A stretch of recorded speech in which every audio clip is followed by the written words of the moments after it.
దేవుని పరిశుద్ధ నామానికి మహిమ కలుగునుగాక. అనుదిన దైవ కృపా కార్యక్రమం ద్వారా ఈ దినం దేవుని యొక్క మాటలు వింటున్న దేవుని ప్రియులైన మీ అందరికీ ప్రత్యేకమైన శుభాలు తెలియపరుస్తూ ఉన్నాం. ఈ మాటలు వింటున్న మీకు ఆయన ఉన్నతమైన కృప తోడైయుండునుగాక. కీర్తనల గ్రంథం 73వ అధ్యాయం 24వ వాక్యంలో, నీ ఆలోచన చేత నన్ను నడిపించెదవు, తరువాత మహిమలో నన్ను చేర్చుకుందువు అని ఈ కీర్తనాకారుడు మాట్లాడుతూ ఉన్నాడు. ఈ కీర్తనాకారుడు చెప్పినట్టుగానే దేవుని యొక్క ఆలోచన చేత నడిపించబడ్డాడు, దేవుని యొక్క మహిమలో చేర్చబడ్డాడు.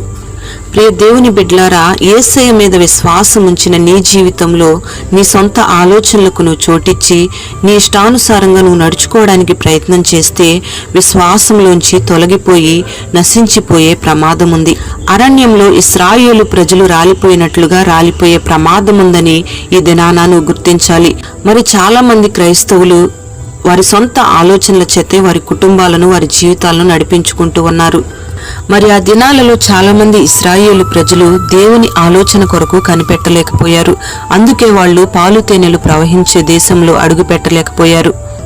మరి మనం వారి వలె జీవించకుండా దేవుని ఆలోచన ప్రకారం కనిపెట్టి ఆలోచన ప్రకారంగా నడుచుకుంటూ దేవుని అధికారం క్రిందే ఉండాలి. అప్పుడే దేవుని యొక్క మహిమలో మనం చేర్చబడతాం. ఆ రీతిగా దేవుని ఆలోచన ప్రకారం మనం నడిపించబడితేనే ప్రభువు రాకడలో ఎత్తబడగలుగుతాం. ప్రియ దేవుని బిడ్లారా, మనం గమనించాలి, దుష్టుని యొక్క ఆలోచన చొప్పున మనం నడవకూడదు. మన సొంత ఆలోచనల ప్రకారం కూడా మనం నడవకూడదు. దేవుని అధికారం క్రింద దేవుని ఆలోచన ప్రకారం మాత్రమే మనం నడిపించబడాలి. ఎప్పుడైతే మనం దేవుని ఆలోచన ప్రకారం నడుచుకుంటామో అప్పుడే ఆయన మాటకు మనం లోబడగలుగుతాం.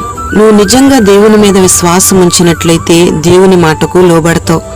దేవుడు తన యొక్క ఆలోచనలను దేవుని యొక్క వాక్యము ద్వారా నీకు బయలుపరుస్తాడు. అప్పుడు ఆ వాక్యానుసారంగా నువ్వు విధేయత కలిగి జీవించగలుగుతావు. ప్రియ దేవుని బిడ్లారా, దేవుని వాక్యముతో మనతో ఎప్పుడైతే మాట్లాడి తన యొక్క ఆలోచన మనకు తెలియపరుస్తాడో అప్పుడు పూర్ణమైన విధేయతతో మనం ప్రభువుకి అప్పగించుకోవాలి. మరి ఆ దినాన లోబడని ఇశ్రాయేలు ప్రజలను చూసి దేవుడు, మీరు లోబడనొల్లని ప్రజలు, అందుకే నేను మీతో కూడా రాను అని ప్రభు సెలవిచ్చాడు. ప్రియ దేవుని బిడ్లారా, గమనించాలి, మనం దేవునికి సంపూర్ణమైన విధేయత కనపరిచినప్పుడే దేవుడు మనతో సహవాసం చేస్తాడు. విశ్వాసాన్ని బట్టి హానోకు దేవునితో నడిచాడు. కొనుపోబడక ముందు హానోకు దేవుని మాటకు విధేయత చూపించాడు. అందుకే దేవుని యొక్క మహిమలో హానోకు చేర్చబడ్డాడు. మనము కూడా విశ్వాసము ద్వారా విధేయతను చూపించి దేవుని యొక్క మహిమలో చేర్చబడాలి. దేవుని యొక్క మాటకు మనం ఎప్పుడైతే లోబడతామో అప్పుడు విశ్వాసంలో బలహీనులం కాకుండా విశ్వాసంలో బలవంతులంగా ఉంటాం.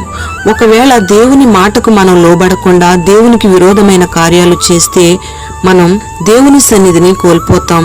దేవుని యొక్క ప్రభావాన్ని మనం అనుభవించలేం. దేవుని కృపను కూడా మనం రుచి చూడలేం. పరిశుద్ధాత్మలో మనం ఆనందించలేం. ప్రియ దేవుని బిడ్డను గమనించాలి, ఒకవేళ దేవుని మాట వినకుండా మనం దేవునికి అవిధేయులంగా మార్చబడితే దేవుడు మనల్ని ఎడబాస్తాడు. దేవుడు మనల్ని ఎడబాస్తే మనం శత్రువుల చేతిలోకి వెళ్ళిపోతాం. అంటే అంధకార సంబంధమైన అధికారం క్రిందకు, సాతాను క్రిందకు మనం వెళ్ళిపోతాం.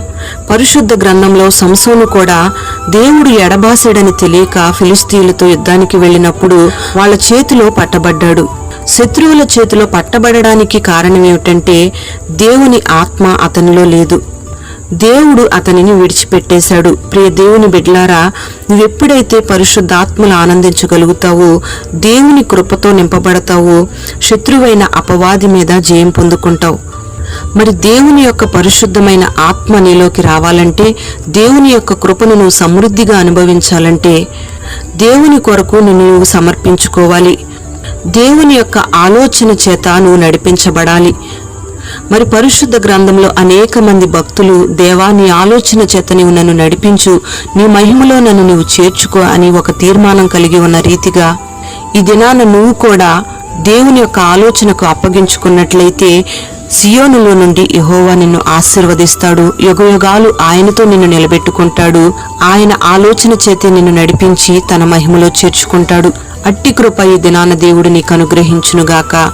ప్రార్థన. పరిశుద్ధుడవైన తండ్రి, ప్రేమగల దేవా, నీకు స్తోత్రం చెల్లిస్తూ ఉన్నాం. ఈ దినం ఈ మాటలు విన్నని బిడ్డలు మీరు దీవించండి.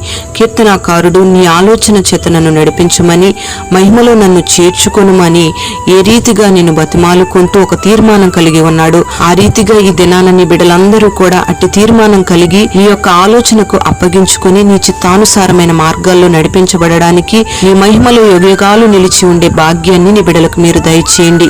విశ్వాస జీవితాన్ని నీ బిడ్డలు కలిగి నీ మాటకు విధేయులై జీవించే కృపను మీరు కలుగు చేయండి. విధేయులైన నీ బిడ్డలందరి మీదకి నీ ఆత్మను సమృద్ధిగా మీరు అనుగ్రహించండి. కృపావరాలతో మీరు నింపండి. నీ సమృద్ధి అయిన కృపను నీ బిడ్డలకు మీరు అనుగ్రహించి ఉన్నతమైన ఆశీర్వాదాలతో మీరు నడిపించి ఆత్మ సంబంధమైన ప్రతి ఈవిని నీ బిడ్డలకు మీరు దయచేయమని నజరేయుడైన యేసు నామములో అడుగుచున్నాము తండ్రి. ఆమేన్.